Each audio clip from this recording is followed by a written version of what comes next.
Hi, this is BK Black Krishna at manfowars.com, where I'm promoting polite patriotism to help nice ladies and gents teach kids, look, talk, and feel great, and communicate well offline about lots of great stuff we find online as people respect each other and help improve where we live. So check out manfowars.com for more on that.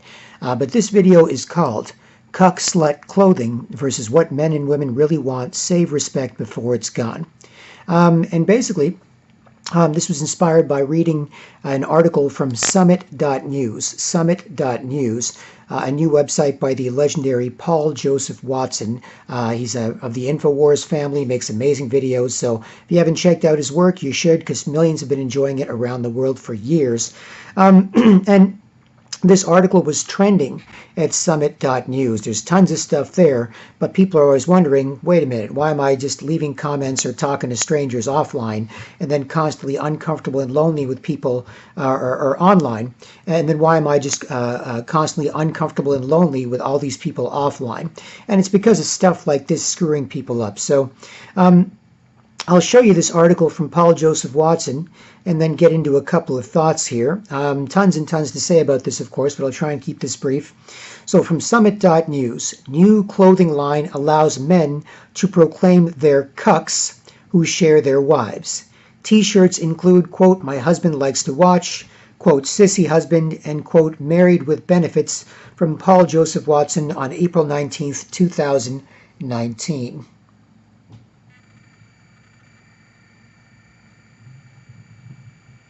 There it is, and I'll put a link to it below. And as you can see here, it says hot wife, and then cuck, proud sponsor, and then bull. I guess the guy that's taking care of the stuff that he can't take care of for his wife. And again, these are just T-shirts, and you could say, well, that's stupid, people can do what they want, blah, blah, blah. But the fact that this stuff is kind of put out there, and instead of going, that's crazy, we're supposed to say, well, what are you going to do? People can do what they want. Well, you know, everybody's different. Don't say anything. Don't be rude. Don't be mean. Don't be racist, sexist, phobic, or, you know, don't tell people what to do. The fact that is the attitude we're supposed to take tends to corrupt us more and more over time, as opposed to saying, this is crazy, and here's why.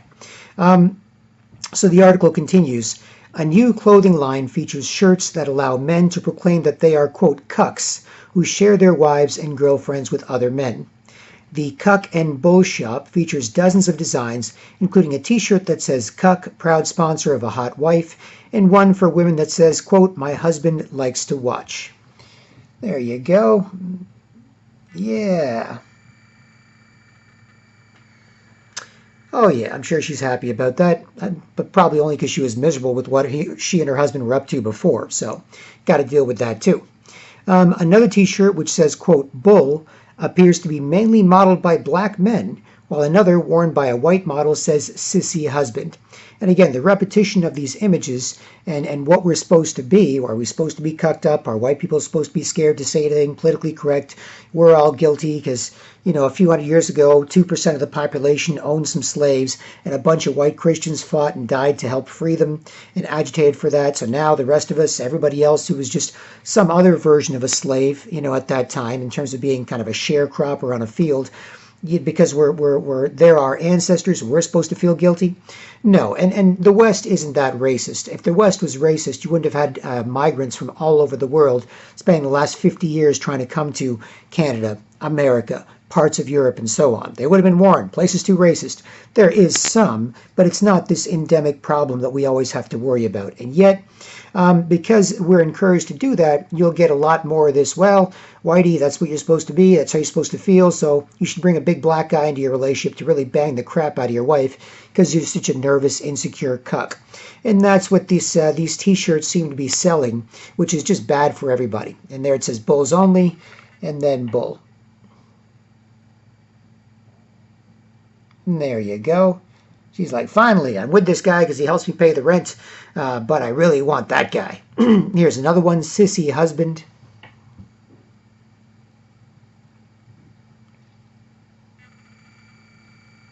Now, you're literally supposed to brag about this, brag about being a sissy. Oh, I'm so cucked up. I'm so, men, instead of, acting like and then putting up with messed up girls, because what else are they going to do with men acting like that? You should make sure nobody does. That's your primary function. Make sure you're cool, other people are cool, and where you live is cool. Now, don't feel bad about it. That's how you feel good.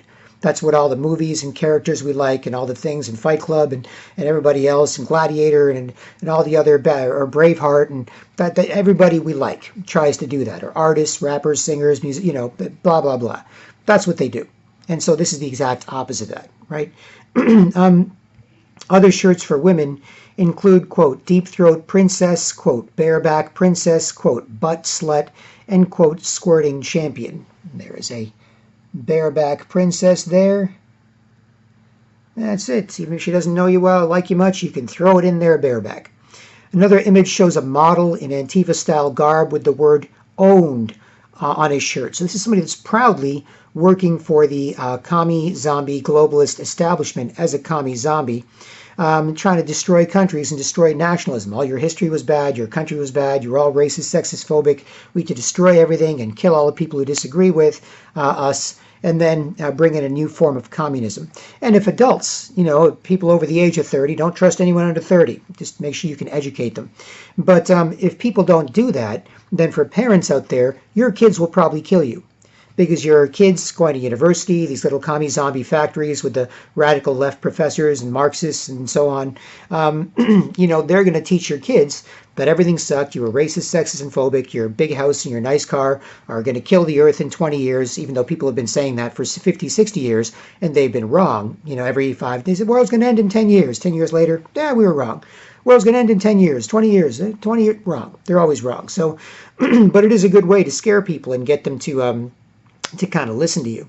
So you got to be careful, because your little kids are going to be turned to commie zombies and blame you for how bad they feel and how much things suck and how it's all your fault, when in fact it's not your fault. It's people that are pushing bad ideas to mess with your culture. Typically globalist, super rich people trying to control cultures with the United Nations and NGOs and other international organizations. They want to destroy nations and then centralize their control over the world using international institutions, whereas nationalists, not race-specific nationalists necessarily, but culture-specific nationalists who say, no, we have a great country here, right? Make America great again. Make so-and-so great again. Why do we have to do that? Well, someone's been screwing it up. Nobody here wanted it screwed up, but people have been. Otherwise, you get a nice place to live. Most people are happy, and when most people are happy and doing what they want, then other groups of people, minorities, or people with different interests, they can also be happy within that framework, as opposed to taking some of those special interest groups and making everybody unhappy to accommodate them.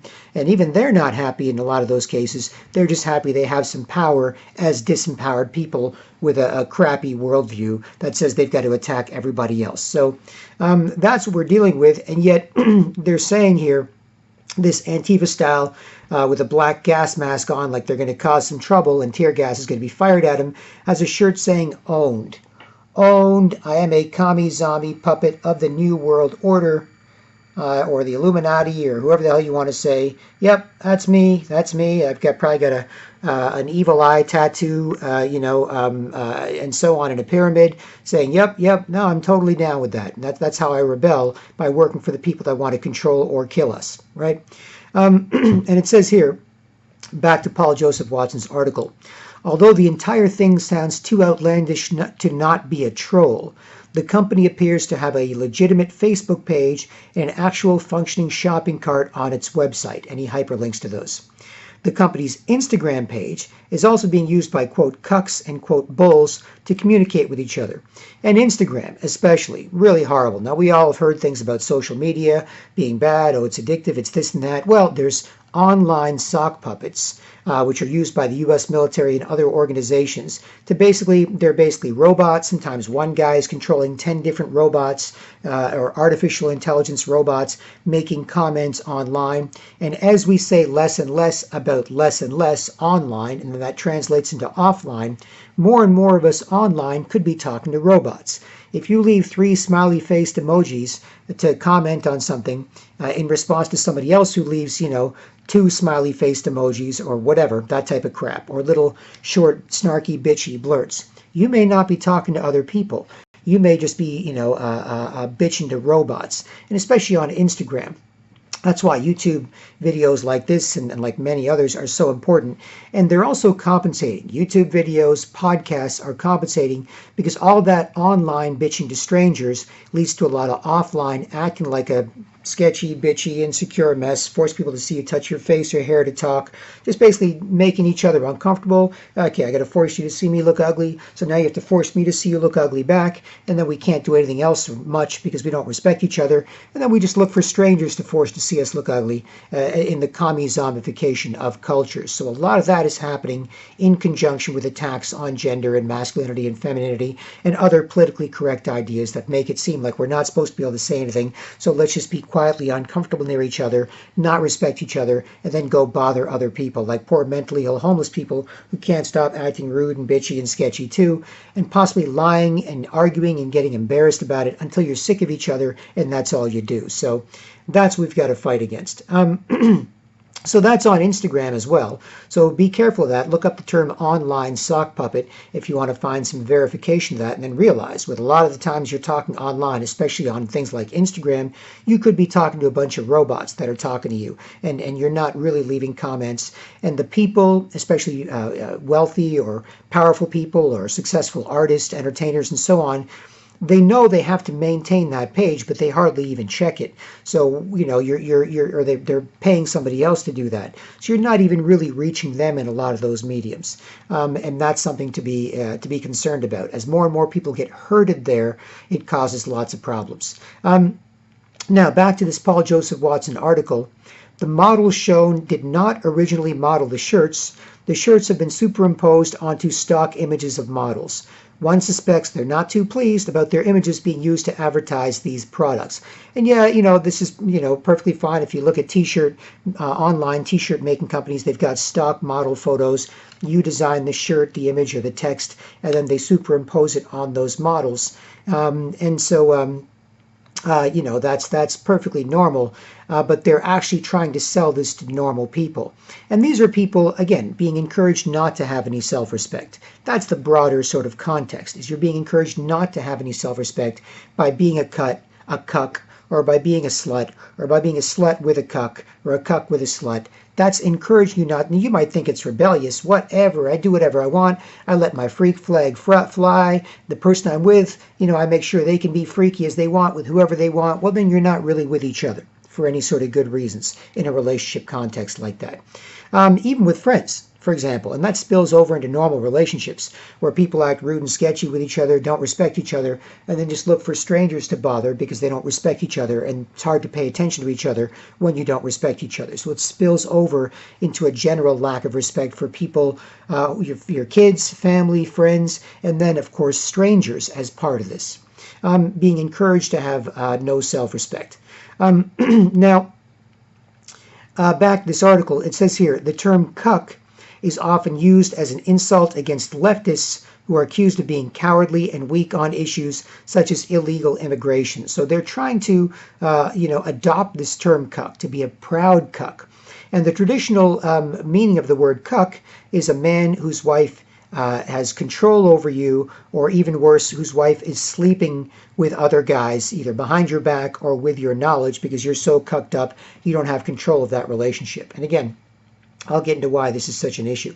And it says here, a French study in 2017, and there's lots more evidence of this, but a French study in 2017 found that left-wingers are more likely to share their wives. In other words, they're more likely to literally be cucks.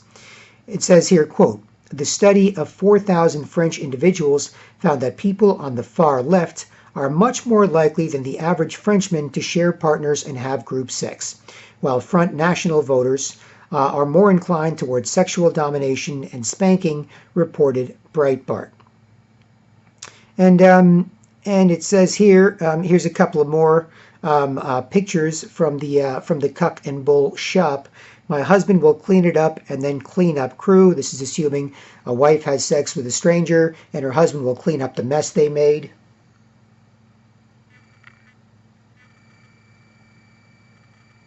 And you might be like, well, that's not me, but the type of thinking that allows this to be normal and that allows, people to take this seriously, or the type of, well, whatever, don't tell anyone what to do, only the TV can do that, we can't tell each other, is what allows this sort of thing to destroy and corrupt everybody's way of thinking about themselves and each other.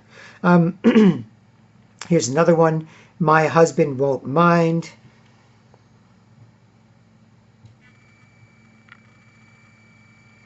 Well, he might be your husband, but you're sure as hell not his wife, and so on. And then cleanup crew, china shop, bareback warrior for these guys and girls. Just really gross stuff, if you can say that. Cuck, proud sponsor of a hot wife.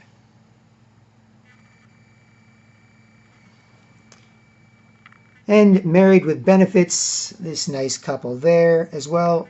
Interracial as well, promoting that. And not that there's anything wrong with that in the specific sense, but in the general sense, it is an attack on cultures. Nationalists, conservatives, more specifically, they're trying to preserve diversity and different cultures and different ways of thinking and ways of being, and making sure normal people can be happy. On the radical left, they're trying to destroy all that, destroy tradition, destroy what made us happy, destroy gender, and turn everybody basically beige. So we're all corporate clones and commie zombies, easy to control by the globalist New World Order. So, while on the left they may seem like, no, we're the people that like people. No, in actuality, what you do is you attack people and what they like, and you try and destroy it. You're attacked first because you're made miserable by a lot of the radical left kind of communist socialist thinking, and then you take those attacks and you attack everybody else like communists often do. And with the communists having killed over 100 million people in the 20th century, 40, 50 million in Russia, 40, 50 million in China, millions more elsewhere, it's important that we kind of get a grip on this latest version of communism based on identity politics and race and gender and other issues, as opposed to mostly economics. So that's also a factor today as well. And here's another girl. It's not cheating if my husband is watching. And there you have it. And I'll put a link to this article below. Now, I've got a couple of thoughts to kind of wrap up on this. And this is from fairly recently with members of this culture who are encouraged in some ways to think this way.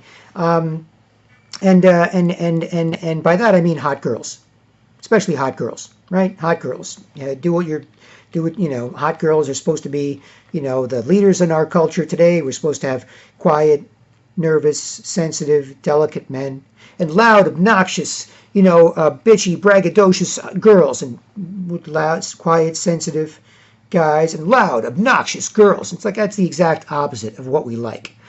We like loud, obnoxious guys and quiet, sensitive girls, and the loud, obnoxious guys can help the girls feel more confident and be louder and prouder, and the quiet, sensitive girls can help the guys chill out a bit, be nice, think twice about some stupid things that they were thinking of doing if they're all worked up or whatever, and so on. So it's kind of flipped today, what we're supposed to do. But I'll say fairly recently, in the last couple of years, dating a beautiful young lady, and I'll share an example of a conversation that we had that relates to this. So this beautiful young lady in her mid-20s, a bit younger than I am, she, even from the beginning of our relationship, I was not mad at her, but I was mad that she was mad, or mad that she was upset. So that's sort of a baseline standard. And she knows I've got this be a man, take it seriously type thing going. And so that's one thing you can do is if you're a bitch, then you're mad that she's upset because you're mad at her. If you're a man, you're mad at what's making her upset, what's wrecking my beautiful, delicate little flower. So I focused on that, and we were initially hanging out, trying to fix some shit that some other guy broke, trying to tell the truth, be honest, straight up. And then she kind of came on to me, and that's typically what's happening in most, if not all, of my relationships. Typically that happens. I'm obsessed with fixing some shit some other guy broke, making sure she's not all pissed off. I got my pissed off, angry man jaw because I'm so pissed off that she's pissed off. Not at her for being pissed off, but that something is pissing her off, that then they just, okay, shh, enough, let's have sex, right? I've heard enough. You take me so you take me more seriously than I take me. That's crazy, dude. Oh, I'm so in love. Come on, let's go. And that type of thing, right? And so, which is really hard to do, but you got to be serious about each other, right? And serious about how you feel self-respect, how you respect someone, how you get them to respect you as part of that process, right? So, but anyway, I'm hanging out with this girl I'm dating, and we're getting along or whatever, and we're kind of cuddling up a little bit. And she's trying to impress me with how freaky she is, right? And she's trying to impress me with how freaky she thinks, what she's open to. It's early in our relationship. We haven't gone down this path, not saying we would. But she, being a hot girl in her mid-20s, is kind of telling me, hey, have you ever thought about having threesomes? And I'm like, I messed around with a little bit of that stuff in college. Not really my thing. But I guess I'm open to it if you're really serious about it, or whatever, because then, whatever. And she's talking about girls specifically, right? She's saying, I like girls too. I'm a girl. I'm a hot girl in my mid-20s. I'm supposed to like girls. What if I brought another girl back, who I liked and you liked? And I was like, well, we'd have to get to know each other. We'd have to, make sure we like each other, and this wasn't a threat to our relationship. It's probably better if she's not as attractive as you are. I've heard that sort of thing. But if you're that into bringing another girl into our relationship, then, hey, as a man, something clicks on in my head. Hey, hot girl? Ooh, two hot girls. Just the sort of animal, lizard, sex, and violence part of your brain kind of kicks in and goes, bah, might be fun, right? So she was kind of teasing me, trying to turn me on, I think more than really plan something out, but kind of trying to turn me on with, what kind of a freaky girl, the freaky way she thinks, right? And so, she said, hey, if you'd be open to that, I could do that with you and I could make you happier than I already make you. That type of just general kind of flirty thinking. And so I was like, sure, baby, if you're really that into that, then I could certainly get into it. No doubt about that. And then she said to me, what about guys? Bringing another guy in for a threesome. What about guys?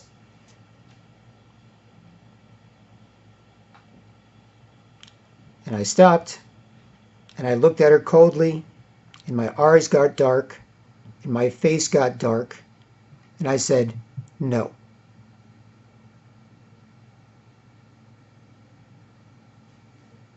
That was it. I looked at her like, that's that. Just dark. Dark, no. And then she, being a beautiful young girl in her mid-20s, what did she do? She closed her eyes. She had a little smile on her face, and she kind of cuddled into my chest. She felt safe and special. She felt like I was serious about her, and that would be a brutal violation of that serious trust that she has with me and that I have with her. This is fairly early in our relationship. But rules are rules, right? And she was just super happy and cuddly. She just relaxed. She practically she was like, hey, I'm flirty, I'm sexy, and what about this, what about that? No. When it comes to the guy's part. And she just closed her eyes, smiled, cuddled into me, and kind of nuzzled and kind of half slept against me. Like, oh, I trust you so much, I like you so much, I could fall asleep right here in your arms. That's what happened.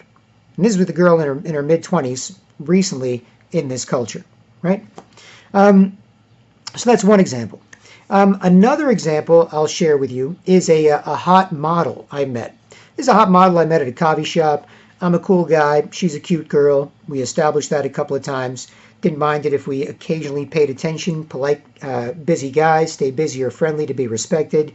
Polite, busy, and possibly gracefully distracting girls, checking to see if you're cool and not going to be an animal or a jerk or a pervert or a creeper if she does manage to get your attention in a graceful, attractive way.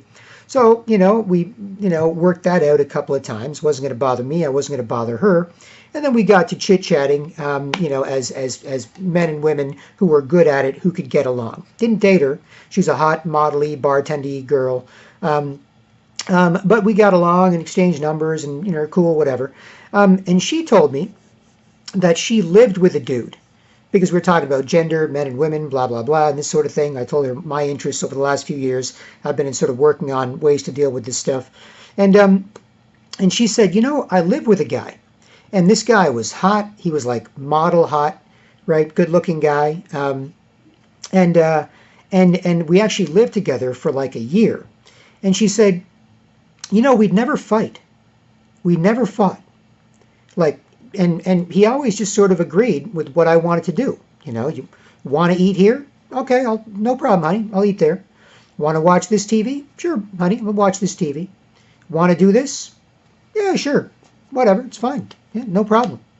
And he was a good-looking guy. She's a good-looking girl, and he was archetypically what she wanted in terms of looks. But she's like, he always agreed. We never fought. We lived together for a while, and I don't know. She's like, I don't think I was ever in love with him. Like, I don't think we were ever in love. Like, he was totally fine, totally easygoing, totally whatever I want, totally, you know, just agreed, no problem. And I don't think we were ever really in love. I don't think we ever really, I don't have any feelings towards him, right? And that's because he wasn't honest, and he wasn't, hard on her in the sense of agreeing and disagreeing, and keeping her from doing and saying stupid things or being confused by stupid things, because that's ultimately what women want. Right? Now, they will try and bust your balls a little bit. Women and children sometimes try and test the boundaries, especially like little babies or whatever. They touch your face, and they, little, 6-month-old baby doesn't know you shouldn't punch somebody in the face or touch their face, but they're feeling the boundaries of the world. And as that little baby grows into a little boy or girl, and they grow up, they're constantly testing the boundaries of what is right and wrong. And can you, as the parent, as the adult, as the bigger, stronger, more responsible one, help them with that? And so when it comes to women and children, especially when it comes to them and men are sort of responsible for that, right? And I've done lots of experiments in Toronto, Canada, with very diverse population groups, so confirm all this stuff. But basically, even, a corporate lawyer in Toronto making $200,000 a year, right? So she works on Bay Street, financial district, and so on. Corporate lawyer making $200,000 a year. But on Friday or Saturday night, she wants to be out on King Street West in Toronto, which is a sort of mature party zone with lots of bars and clubs and, supermodels in $1,000 dresses looking for millionaire husbands pulling up in Ferraris. That's where those people go to party. And, I know that even that hot corporate lawyer girl, right? She wants to be like, woo, I'm drunk on a Friday, Saturday night. Woo, I'm running into the middle of the street. Yeah, wee, look at me. She wants to do that, and she wants some guy there to make sure that there's no traffic coming. She's not going to get hit by a car, and whatever. So she can be a wild and crazy girl. And she can, like a hot air balloon or a little helium-filled balloon, be tugged and yanked by a guy to kind of keep her out of trouble while she's acting freaky and crazy, right? And that's in the broader sense. And in the general sense, women are looking for that from men who are worth that. So there will be a bit of testing involved. It shouldn't be a habit, but, it happens, right? And with the sort of gender-neutral cuckery out there, where everyone's a pretend, lying, bitchy, sketchy, ugly old woman, bored, nothing to do but bother you, make you act the same, bother them back, and then on to the next one, or pretend ugly, sketchy wife, or bitchy, sketchy, lying, bitchy, sketchy girlfriend. There's a lot of that kind of gender-neutral kind of behavior going on. So that testing process is retarded because with my girlfriends, for example, historically, for a few on getting married, date for a couple of years typically, then they sort of bring it up. What's up? I say, well, not ready yet, got other stuff to do, other stuff going on. You wouldn't understand, or you'd sort of understand, but you want guys to really understand. There's all this stuff going on. And so they kind of get mad and spend a month or so fighting and then break up. Usual, right?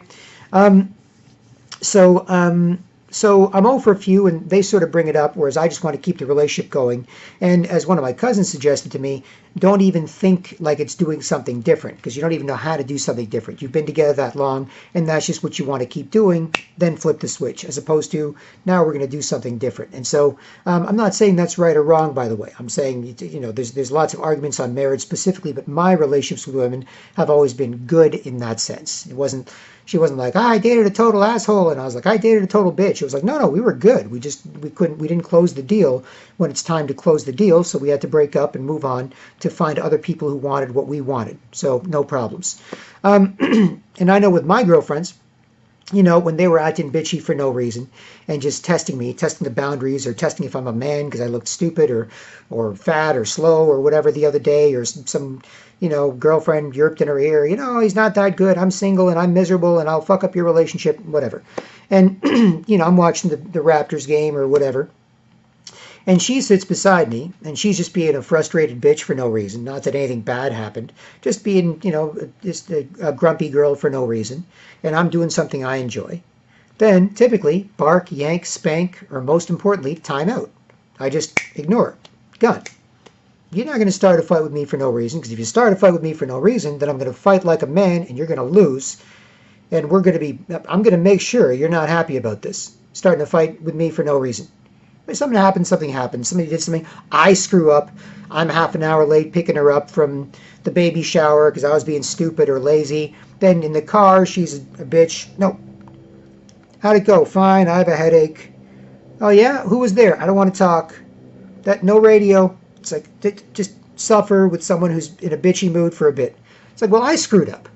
So, yeah, I've got to eat 5-10 minutes of that shit, smoothly, get her out of it into a better headspace, apologize, and fine. But if I didn't screw up, then fuck no. That doesn't happen, right? Not with somebody I'm in a relationship with, and not with strangers, just, busting my balls or busting each other's balls and scrambling everyone's eggs and acting like that with each other for fun or to not have fun, right? Whatever. And make sure no one does. Basically, people who can't be nice enough to each other to look, talk, or feel good, and then don't get along, and then make sure that nobody else can, right? That's the sort of generic brainwashing going around. So they will test boundaries. But when it comes to this hot model and the guy that she was living with, she could have used him, kind of freaking out in the classic Marlon Brando from Streetcar Named Desire. Stella! Stella! You know what you mean to me? You know how mad you can get me? You know how crazy you make me? And she's like, no, I'm sorry. I get crazy sometimes. Yeah, you do. That's all. You need some of that spice. And in the cuck and slut world that we're supposed to be living in right now, a lot of that spice is missing. Now, I'm not saying you lose your shit on a girl for no reason, or she loses her shit on you for no reason. However, being a man means that you are going to have different opinions. And it means that with the double standard, you're going to have to be a little careful sharing some of those opinions and ideas with a girl. And when I say man and girl, I mean women want big, strong men, and men want hot, fun girls. And men want to be big, strong men, and women want to be hot, fun girls. There's other stuff you have to do as adults, like work, or this TPS report, or this biochemistry experiment, or perform this surgery, and so on. But the general masculine and feminine sense of people being nice and comfortable with each other and flirting and being attractive and engaging in the general sense and in specific relationships, that's more what we want. And that is what is under attack with all this goddamn cuckery. So anyway, there's more at manforwars.com you can check out, but I want to make some of these points clear, that it's not just what these handful of people who buy these t-shirts do. It's a larger problem with this type of thinking corrupting everyone's thinking and their relationships and our ability to be nice ladies and gents, teaching kids who can look, talk, and feel great and communicate well offline, but a lot of great stuff like this we find online, because that's becoming a huge problem. And then instead of communicating well offline, we're just diving more and more into YouTube videos and podcasts and so on, where people are generally not acting rude and bitchy and sketchy and insecure and annoying, and making you uncomfortable, too uncomfortable to watch the YouTube video or other online video platform videos. And so this is a problem that we need need to deal with, and these are some ways we can do that.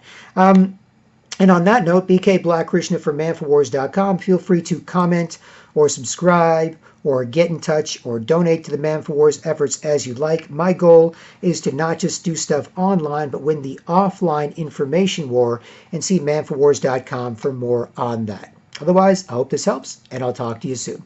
Cheers.